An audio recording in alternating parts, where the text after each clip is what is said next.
Do you know what this is? A Skylander, a genuinely fun and innovative product that popularized the Toys to Life genre in the early 2010s, that combined both physical toys with video games. You see, by placing a figure on the portal of power, players could transport their figures into the virtual world. But if you had these growing up, you know that the figures by themselves had one big flaw. They weren't good toys. With the game, they were fun digital game mechanics, but by themselves, they were just statues with no articulation or play value. Though that was by design. Still, as a child, I always wanted posable figures of these characters, and I wasn't alone, since another toy company also recognized the potential in the brand and launched a series of construction toys based on Skylanders that attempted to bring its toyetic aspects into the physical world, allowing children to build their world however they desired. Or at least they tried. This is the forgotten world of Mega Bloks Skylanders. So, let's begin. Before diving into the line, it's important to understand why Mega Bloks decided to make Skylanders sets in the first place.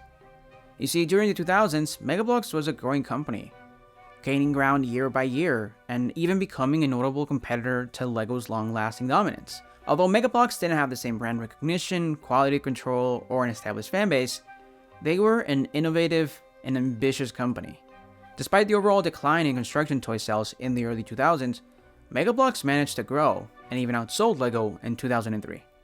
In subsequent years, they secured more licenses targeting the core child audience of 6 to 12-year-olds, with brands like Power Rangers, Marvel, and Pirates of the Caribbean, along with their own original lines, contributing to the steady growth. However, by 2007, Mega Bloks faced challenges. Their aggressive expansion plans, which included the purchase of Magnetics, backfired, and only led to issues such as choking hazards and product recalls. Coupled with the economic downturn of the late 2000s, Mega Bloks started losing money. In 2008, they reported a loss of $458 million and nearly went bankrupt.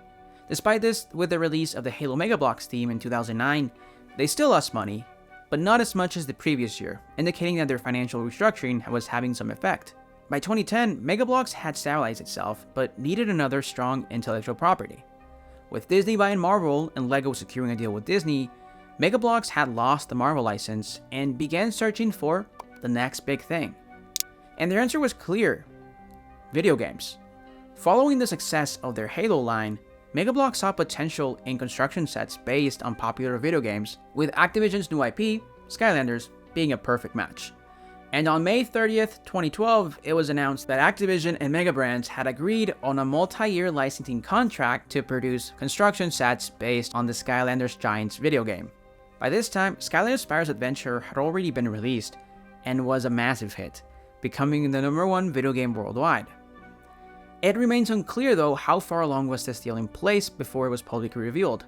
Considering most toys take about a year and a half to 2 years to reach the store shelves, it's uncertain whether Mega Bloks saw the potential of Skylanders in early 2011 and rushed to secure a deal, or if the deal was already in place before the first game was even announced. Despite reaching out to a few designers, I couldn't get any response. Regardless, Skylanders was a hit with kids, and judging by the sales numbers, it seemed that Mega Bloks had a successful line in their hands. At New York Comic Con 2012, Mega Bloks officially revealed their Skylanders sets. To mostly positive reception, most of the negativity I could find online was from fans that dislike Mega Bloks because it's not LEGO, an attitude many kids, including myself, had growing up. But looking back on it years later, objectively, Mega Bloks made great product. The design team did an excellent job translating the wacky and toyetic world of Skylanders into construction toys. While researching for the video, I found myself wanting to play with these vehicles and characters, because the characters made these sets special. Unlike the regular Skylanders toys, which lacked articulation, Mega Bloks' micro-action figures allowed kids to play with these characters and tell whichever story they wanted, not being limited by the game. Now, not all sets were great, but not all of them needed to be. Some sets could be small entry-level sets, while others could be full-on play sets. My two personal favorites from the wave were the Archaean Copter, which included Spyro, and the Troll McYambish with T-Rex. Both were really accessible and had excellent figure sculpts. In addition to the playsets and vehicles, Mega Bloks launched a Battle Portal line in 2012, likely as a response to the success of battling toys like Hasbro's Beyblades and LEGO Ninjago Spinners. You know, these small, affordable toys that got kids hooked into the lines. Each battle portal set retailed for $10 and included a small villain, a microfigure, and a light-up portal. They also sold an Ultimate Battle Arena for $40 with 2 portals, 2 figures, and a full arena build. The concept of transforming the portal of power into a battling toy was great, though the game itself wasn't as well thought out. Essentially, the rules were smashing into each other and knocking down the character. But compared to something like Ninjago Spinners that had a trading card system behind it, or Beyblades with an explosive and unpredictable gameplay, the Battle Portal game simply wasn't as exciting. Still, these sets were cheap and affordable, so I personally think they were a great move by Mega. In early 2013, Mega Bloks continued with more battle portals, entry-level character packs, vehicles, and playsets. The standout out of this wave for me is the Arcane King, which included a Pop Fizz microfigure with a transformation feature, though the smaller sets for the Giants characters were also great. What is clear to me is the enormous amount of effort Mega Bloks put into making this line as good as possible, with a significant financial investment and producing many unique molds, and throughout the first 2 waves, reusing as little as possible, though that would change sooner rather than later. In the second half of 2013, Activision released Skylanders Swap Force, featuring characters that could switch top and bottom halves to combine abilities. While I never owned Swap Force, I always loved the concept, and Mega Bloks incorporated the swapping gimmick into their already modular character system, resulting in excellent figures. The Swap Force wave included affordable enemy vehicles and locations, with the flagship set being Flynn's rescue ship. Some previous sets were also repackaged into the Swap Force branding to keep them relevant. However, the character selection for the Swap Force wave was limited. While Mega Bloks almost made all of the Giants, excluding Ninjini due to concerns that female characters wouldn't sell, they only made 6 swappers and reused molds from previous waves instead of creating new molds for the Swap Force core Skylanders. As a fan, I would have loved more characters, but by this point it was evident that things weren't going as planned. Mega Bloks reported a sales decline in 2013, and while going through old Skylanders Mega Bloks forums, I discovered that at the time the product had inconsistent release schedules, with some sets announced for spring not hitting shelves until fall, and some battle portals being harder to find than others. And on top of all of that, the sets that were in stock at retailers had a hard time moving, and many were placed on hard clearance.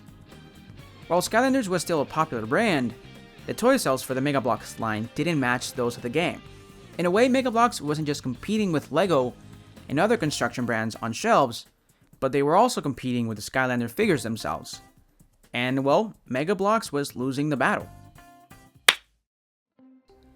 By 2014, Skylanders seemed to be an afterthought for Mega Bloks. While other lines like SpongeBob was taking center stage, the spring Skylanders wave mainly featured battle portals and hero packs with a lot of reuse elements. The biggest change for this wave was the introduction of Skylander Spinners. However, the spinning top battling craze was nearing its end, with Ninjago Spinners discontinued and the Beyblade Metal Saga on its last leg. But were these fun toys? I was able to get my hands on the Snapshot Spinner released later in the year, and the spinning gimmick itself was decent with a built-in launcher. However, the top was too slow and heavy, and it also doesn't help that the battle arena design was poor, resulting in slow and anticlimactic gameplay. While the idea was promising, the execution was terrible. The figures were still good though, but that wasn't enough to make the product stand out. Shortly after these released, it was announced that Mattel was buying Mega Bloks, signaling changes to come. By fall, the Toys to Life genre was oversaturated. In addition to Skylanders, companies like LEGO, Disney, Nintendo, and Hasbro all released products under the same concept. LEGO Dimensions in particular offered not just NFC toys, but actual LEGO sets that could be standalone toys, competing both with Skylanders and Mega Bloks Skylanders at retail. And despite the excitement for the next installment, Skylanders Trap Team, which aimed to be the most ambitious Skylanders game yet with its trap system, the packaging for the Mega Bloks Skylanders sets no longer advertised the new game, featuring only the Skylanders logo with no subtitle. The wave primarily consisted of characters from previous games, and a few Skylanders Trap Team characters like Wildfire, Snapshot, Food Fight, and Chompy Mage. The battle portals were gone, and only 2 more spinners were released, one featuring Snapshot and the other one Night Shift, suggesting more were planned but cancelled due to poor sales. And actually, several more sets were planned but never released. Before the sets were even announced, this image leaked, showcasing 2 sets, Cutthroat Carnival and Fire Fortress, featuring some reused characters, but also 2 new Trap Masters, Wildfire and Crypt King. However, when the sets were released, Cutthroat Carnival looked very different, now featuring Wildfire and Chaos and a different build, and Crypt King was nowhere to be found. There were also a new type of Battle Portal line called Skylanders Battlers, and a new individual character packs planned, but these also never saw the light of day. The most interesting cancelled product for Mega Bloks Skylanders were the Skylanders Ranger vehicles, a set of racing carts similar to what Mega Bloks was doing with SpongeBob at the time, and a hero pack featuring Skylander Trapmaster Wallop. But ultimately, when Mattel bought Mega, they decided to cancel all of the underperforming lines and focus on core products with proven brands like SpongeBob, Minions, and Teenage Mutant Ninja Turtles. Despite the potential of the Skylanders line, the license was dropped as Mattel shifted their focus. The story of Mega Bloks Skylanders follows a pattern we've seen before on the channel. Just because a product is good or based on a popular brand doesn't guarantee success. The first step in developing a product is understanding who are you making it for, and Mega Bloks understood this well. However, they failed to realize that by making construction sets for Skylanders, they were also competing with Activision. And on paper, it works. These are 2 distinct products. But in practice, kids had to choose between the 2, and most simply preferred the NFC figures. When Skylanders Mega Bloks sets launched in 2012, they seemed like a great idea. They expanded the world and offered kids a new way to play with their favorite characters. However, by 2014, the market had become saturated with Toys to Life figures, and Mega Bloks Skylanders ended up competing directly with LEGO on shelves, and indirectly with all of the other Toys to Life brands. But, well, that's how the toy industry works. It's always extremely competitive, and having a good product isn't always key to success. Mega Bloks decided to hop on trends, relying on Skylanders' popularity, which is something a lot of toy companies do and are successful with. But in Mega's case, their plans ultimately backfired.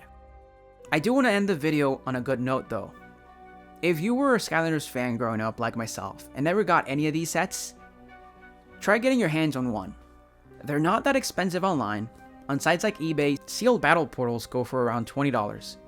And while you might not like Mega Bloks, I know most of my audience aren't fans, I want to give credit where credit is due. Mega Bloks made some genuinely good toys that in the long run have gone overlooked. So please, give these a chance. Even though the product was unsuccessful, I truly think they're worth checking out. But hey, that's just my brick opinion. Special thanks to my friend Forsaken for filming some of his collection to be used in this video. Forsaken is currently working on his own comic book, and I would really appreciate if you could go check it out. As always, thanks for watching, and take care.